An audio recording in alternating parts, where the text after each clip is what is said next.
and messages second, and that he is going to focus on quality over quantity. So, Michael, you've been in these rooms. You've been an executive. You've had these conversations. You're a huge Disney nerd. What are your thoughts when you hear this stuff from Bob Iger? Is he wrong? Is he right? What do you feel? Yeah, I feel like this is like Bob Iger before his coffee. Like, I don't think, like, when you read the full quotes, when you really like read everything he says, Context, yeah. You're like, okay, it's not 100% off base, but when you take some of the bites out and you pop them up on social media, you're like, oh, okay, like, whoa. And it's like, I just feel like the messaging was not, so like first, and I've seen, so as a former executive, I will say that like, I probably have a bit more respect for what good executives do than others. I think that traditionally in geek culture and in fan culture, the idea is creatives good, executives bad. Yeah. Like let the director, let the writer, let the actors do what they want to do. Ooh, big mean executive with the bags of money being like, don't you do this, I'm gonna get mad at you, and like that. And so I was like, oh, executives, get out of here. But the reality is, the industry really works best when the push and pull of creative and commerce are working hand in hand. And I think that his quote about, so taking it like one by one, his quote about the Marvels failed because there wasn't enough executive oversight is just like, don't say that. Now, it is probably true. Like, we have said this. Every geek has said this. What's wrong with Marvel right now? Kevin Feige is spread too thin. What is Kevin Feige? He's an executive. That's true. Like, it's not Nia DaCosta's job to know that Secret Invasion outlawed aliens and that you should have this thing nuanced and that the connections of the Marvel universe aren't really working and we want to see, like, there is a interconnected quality to what's not working right now that is an executive level problem. It's not Sam Raimi's fault. It's not Taika Waititi's fault. It's not Nia DaCosta's fault. Like, it's none of their fault. So there is a level of COVID happened, executives were all over the place, Kevin Feige spread too thin, Iger is out, Chapek is in, that at that top level, you're like, yeah, like, I think some stuff fell through the cracks, and it's none of the individual creatives' issues to deal with. So, do I think that's why the Marvels failed? No. I think the Marvels is just not a good movie. And I think that maybe a big executive stepping up post writers' strikes and actors' strikes and going, you know what the problem was? Needed more executives is just not the right time to say it. But the reality is, he's probably not 100% wrong that at that executive level, they need to have some big discussions. I mean, even like when we talked a few weeks ago about that Marvel retreat. Right. And how usually the Marvel retreats are all about, hey guys, let's all high five, Marvel's killing it. And this was, guys, we got to figure it out. You know who's at those retreats? Bye-bye. Executives. Yeah, exactly. So even as we've been talking about this, we've all been saying, guys, the Marvel executives need to sit down in a fucking room and work their shit out and then tell all the creative teams, this is what we're doing. So we're all kind of saying the same thing he said. It's just maybe there's a way of saying, like, my friends call it Vogeling, but it's where you say something like, take Bob Iger says, you know what the problem with the Marvels was? Not enough executive oversight. You're like, oh, that sounds bad. Whereas had he come out and gone, you know why I'm excited to be back? Because I think that there's good executives and bad executives. And I think good executives give their creative teams all of the support they need to make the best movie possible. And I think in the past year or so, the executive teams have not been giving the creative teams the support that they need. Sounds a lot better. It's the same fucking thing. So I feel like that's why, I mean, maybe Bob Iger should have had his coffee. The sequel thing, again, he sort of said both things, but he said we shouldn't make as many sequels and you shouldn't make a sequel just to make money. Correct. He also said we're going to make more sequels if we have really good stories. There's no reason to make a sequel unless you have a really good story to tell. Yeah. Also correct. Nothing there is wrong.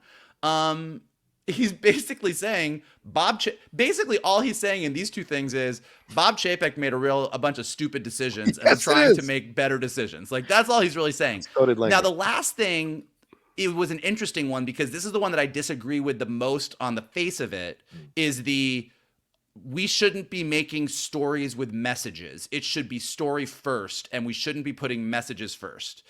And I think that those two things go hand in hand. I think a really good story has a really strong message. Like, I think a creator comes in and they want to tell their story, but then he kind of said, I think putting story first with really strong messages is good. I love Black Panther. That's a great example. Yeah. But I feel like in the past a couple years, we've been putting message above story. And as someone who thinks we need lots of representation and we need to talk about, we need to tell stories from people who haven't had their stories told, I think messaging is super important. And I think that this is something, again, the way he said it was not great, but then to use Black Panther as an example of what they should be doing, I think we can all agree that Black Panther is a great movie. It did huge box office. It is a great story. But when you talk about T'Challa's story, when you talk about what Wakanda represented to the Black community, when you talk about Killmonger's arc as a villain, it does have strong messages. So it's not like he's saying, let's not do messages. He's saying our movies need to be entertaining first, and they're not really entertaining lately. So it's when you read the full quotes, and again, I'm a Disney fan. I genuinely like Bob Iger. I don't think he's always on target, and I think as he gets older, he gets a little crotchety, but Yes. I genuinely think that him coming in and saying, we need to do less. We've been doing too much. We need to put quality over quantity. We're going to pull way back. And my main job right now, it's the other thing that he said in this, in all the articles that are coming out right now, is my main job right now is to sit down and help fix Marvel. And so even though all of the comments, when you look at the soundbite, you're like, what the fuck? When you read a little bit deeper, you're like, okay. That's my executive corner from the executive office response to Bob Iger's quotes. And he's got to take a call and slam the door. So thank you very much. Your thoughts on all this and all the comments here from Bob Iger at the Deal Book Summit? Well, I mean, I think Vogel attacked literally every argument from both sides. So what I would say is that in terms of like, we need to make things entertaining first. Agree with Vogel, like your story and your message. If your story is working, those two go hand in hand. So if it feels like the message is what's kind of leading the movie, then your story is not working well. So I don't think anyone sets out to be like, hey, we're gonna deliver this message, and we'll try to sneak a story in there. I don't think that's what any good creator wants to do. Like they want to tell you an entertaining story and have you get something from it, something that sticks with you in terms of that lesson, in terms of that message. That's in general, that's everyone's kind of objective. Those two things need to go hand in hand. In terms of the quality, it's funny because a lot of Phase 4, and maybe my timeline is off, but a lot of Phase 4, I don't think they're going through bullet points with Bob Iger about every single thing that they want to do. But a lot of that stuff was in the pipeline when he was there. It's true. Started, yeah. I think Chapek, while Chapek may not have made some of the best decisions, I think Chapek is really getting scapegoated for a lot of things that were already kind of in the pipeline during Iger's tenure. But yeah, I mean, I think they looked at like, yeah, we tried to do too much. Now we see like, we wanted to do this, and this. Now we know we don't have the infrastructure in place to make all of this stuff as good as what we did in phases 1, 2, and 3. So it's like, okay, we've learned a valuable lesson, and now we know we're going to scale back. And the strike ended up being a kind of a blessing in disguise for them, that they were able to kind of not wipe the slate clean, but really take a second look at like what's working, what's not. Let's make some delays. Let's really fine tune what we have and carve a clear path going forward. So I think ultimately this is a good thing. I mean, they're understanding and acknowledging that what has come before it is not doing what we want it to do. How do we fix it?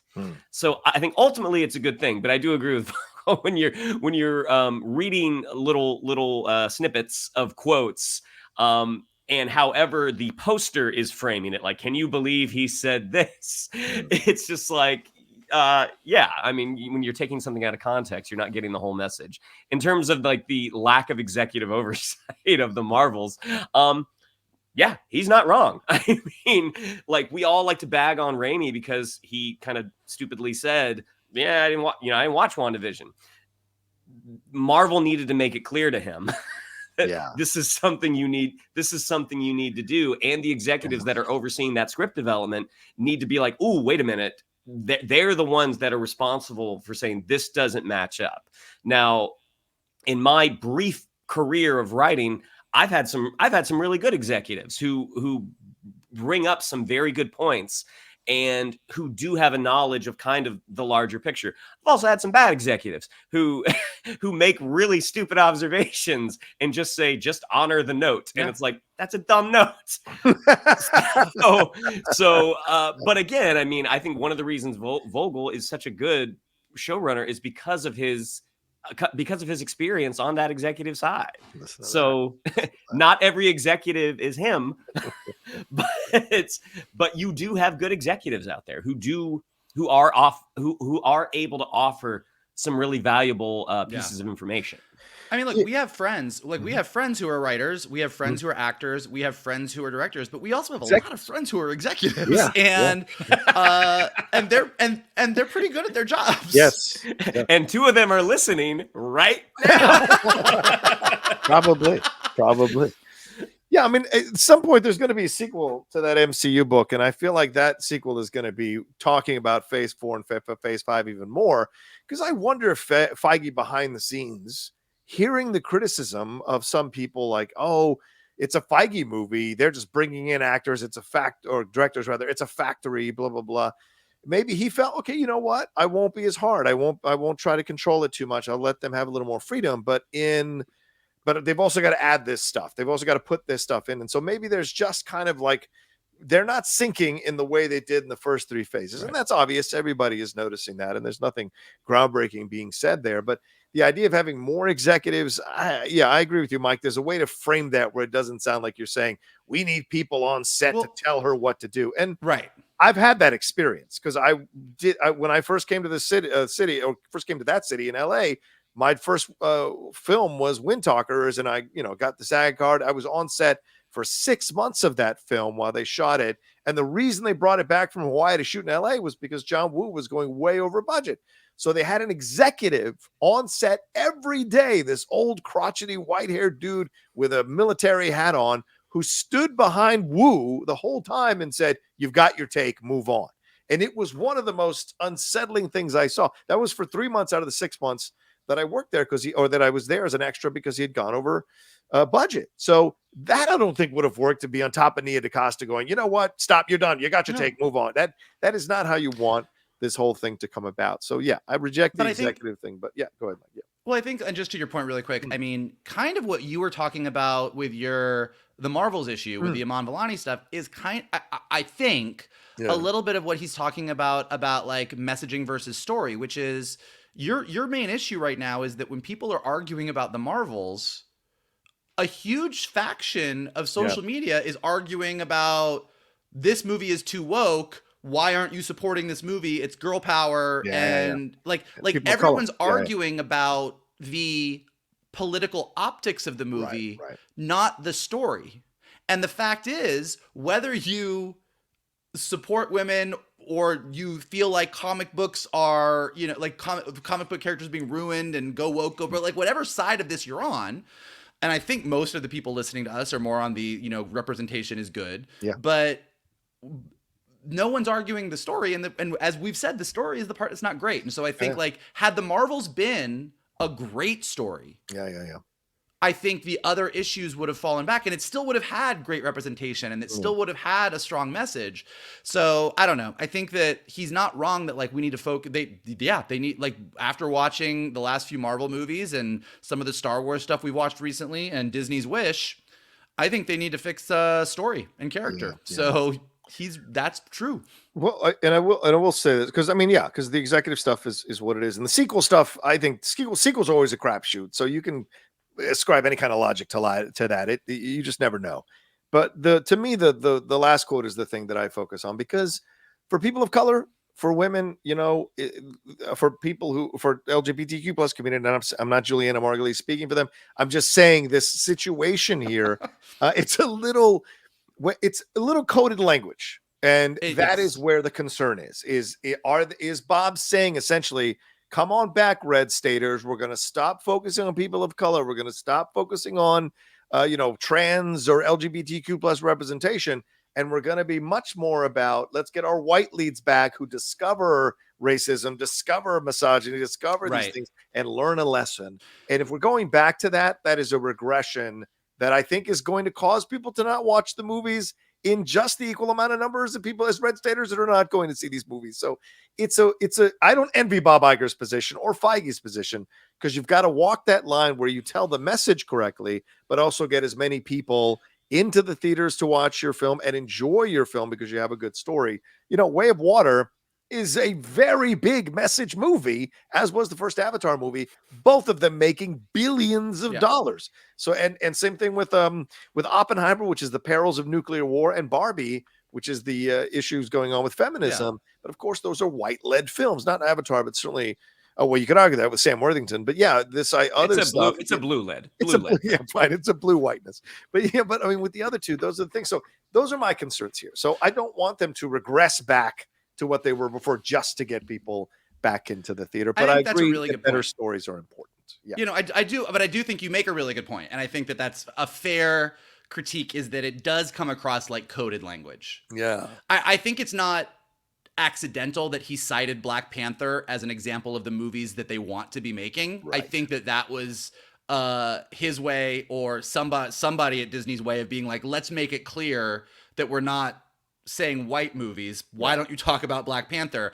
But I think even with that example, there's a fear and a concern that the coded language of let's avoid messaging means let's avoid more gay people. Let's avoid trans people. Let's avoid there's too many people of color in leads. Like there's that is the big concern.